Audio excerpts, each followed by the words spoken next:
Hello and welcome to another Conan Exiles update, and this is all about Chapter 3 of the Age of Sorcery. It only seems a few weeks ago that we had Chapter 2, and I think the most surprising thing is how quickly this is coming round, because there's going to be a beta test release on the 23rd of February, which is this Thursday, but Chapter 3 is being released generally on the 14th of March, so it's less than a month away. It really has come round very, very quickly indeed. And I think the big thing about this update is that most of it doesn't have anything to do with the Age of Sorcery at all. Rather, it's about an update to the journey step system, which has been completely rehauled. So in the current journey step system, there are 100 journey steps that you can really do in any order you like. So for example, one journey step is obtain an iron bar, and you can either get an iron bar through loot, or you can go through the process of, mining iron ore and melting it down. And the game doesn't really care how you do it. As long as you get that iron bar, that journey step gets ticked off. But in the new system, the journey steps are divided into a series of journeys that have individual journey steps within them. And to complete a journey, you have to do all these journey steps in a specific order. And then that'll unlock the journey, which will then unlock other journeys. And the idea of that is that you're sort of helping new players quite significantly, because in the past I think a lot of new players, I know I did, tended to flounder around quite a lot, not quite sure what to do. But the new journey system will explain things in more detail. But it looks really quite interesting. We will all be forced to participate in this though, because when the new game is launched, all players will be starting from scratch again, which is quite interesting. So I've got 2 games on at the moment, one on the main map and one on Scepter, and I'm level 60 on both. But once Chapter 3 is launched, I'll have to start from scratch again, although you will be able to skip the initial journeys, and the initial journey on both maps is going to be a survivor tutorial, if you like, teaching the basics. So if you don't want to do the starter tutorial, you can just skip that if you want. So the new journey system is a lot more complicated, more involved, more informative. I think that's the main idea. But it will be very hierarchical, and you won't be able to skip steps like you did in the past.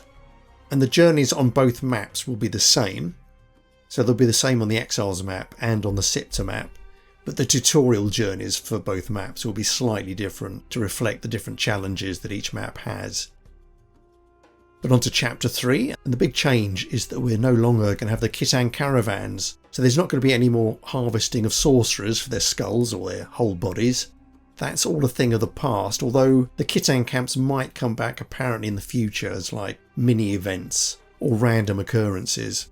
But from now on they're no longer going to be an important part of the game. Instead, what we're going to be looking for are blood crystals, and I'll explain a bit more about those in a minute. But a very big change to the Exiles map is that Mek Kekmos' spire has been turned into a fortified camp. So Mek Kekmos is surrounded by his Khitan guards, and he has this lovely captive tied down to an altar. And I think she's either a princess or a tenant who hasn't paid her rent. Either way, she looks like she's in trouble. And I'm not sure what the story demands of her, but we will find out in due course, I'm sure. Most of the Khitan guards are now in uniform, and apparently they had meant to have Khitans in uniform in Chapter 2, but there was some technical glitch that meant they were all wearing Skelos robes essentially, but they look very smart now. Before I forget, another change in the game is that you're no longer going to have sky beams coming off your tier 3 temples. There will be sky beams, but these will be used to identify important locations and important events going on in the map. So that should be quite interesting. You'll be able to stand out in the world, see a beam of light going up into the air, and know that's somewhere you need to be for whatever reason. Now, as I was saying, the thing to find in the new game is these blood crystals. And these blood crystals are apparently the petrified blood of giant kings that has soaked into the sand. But where this blood has soaked into the sand, it's quite often encountered some sort of dead creature that's been buried for a long time. And these are reanimated as golems. So in this example, we've got a golem rock nose that's leaped out of the ground. And to harvest the blood crystal, you have to kill it off and then bash it with a pick. And there are various types of these golems lurking around the place. You've got fairly harmless ones like the rock noses. But if you're in a particularly dangerous area of the map, then you might get this thing called an earth golem, which are a bit more challenging. But in any event, you get your golem, you hack them up, gather the crystal together, and then you take them to Mekek and turn them in for a reward of some description, I'm not sure what. Another person you can chat to at the Spire is a character called Master Carver Unang. I think I'm pronouncing that correctly. And he teaches you how to use blood crystals to craft your own golems, but I'll talk about those in more detail in a minute.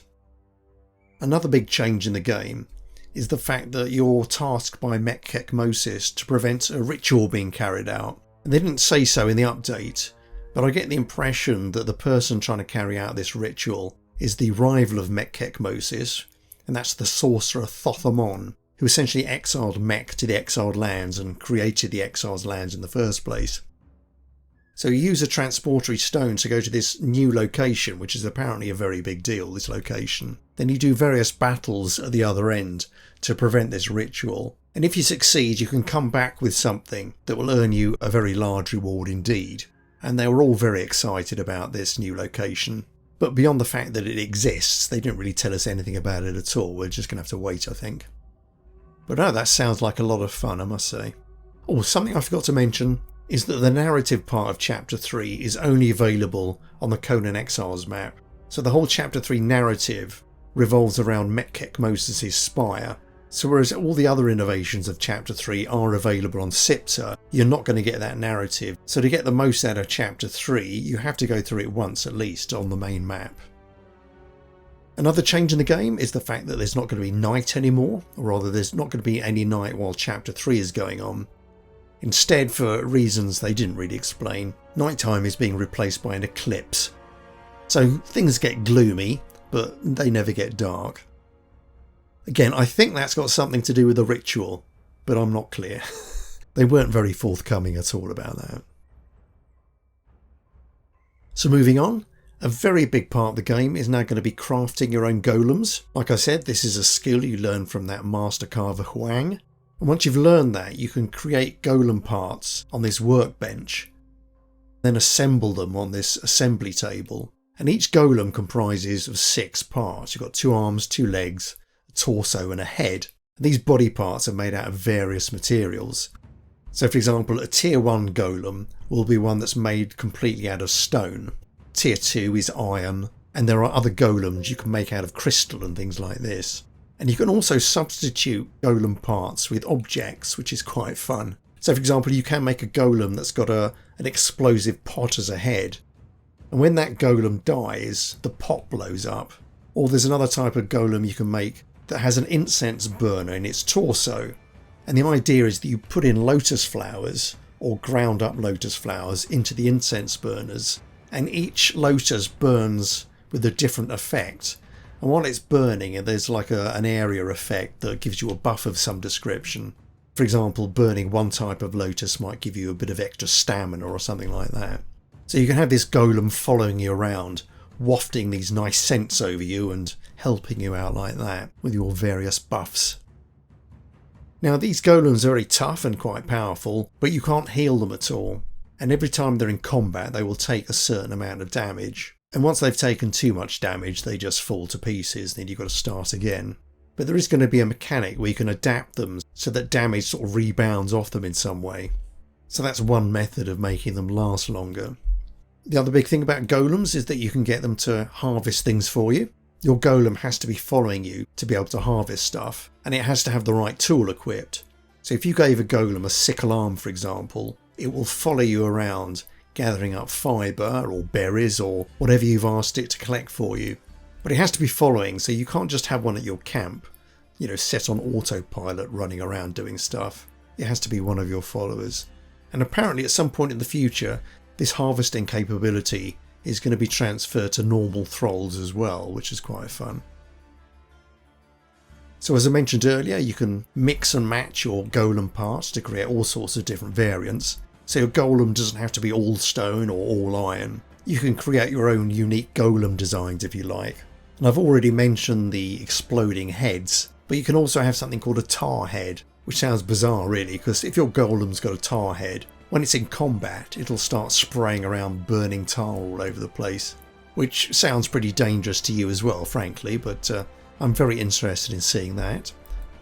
and golem crafting is apparently going to be a part of the base game going forward.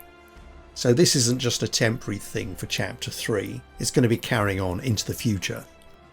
Another significant introduction in Chapter 3 is the introduction of a Turanian building expansion. And there's a lot of Turanian themed materials in this new game, and some of them you get with a battle pass, and some you have to pay for in the bazaar.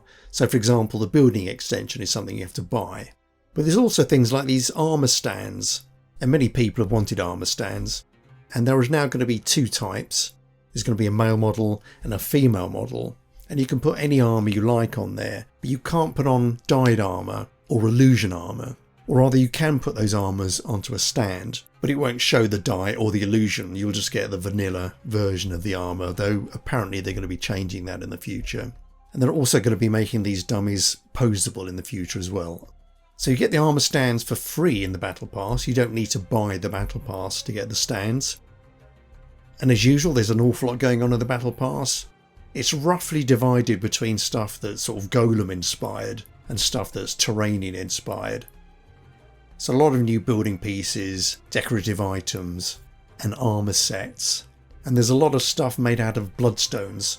So you've got bloodstone swords and bloodstone axes, and they all look really quite cool, I must say. The coolest of all being this necromancer armour, which I'm really looking forward to getting my hands on. Anyway, that's a quick canter through the update. I hope you found something of interest there. Hope you enjoyed it, and I hope to see you in the next episode. And until I do see you again, I shall say goodbye. Okay then, cheerio.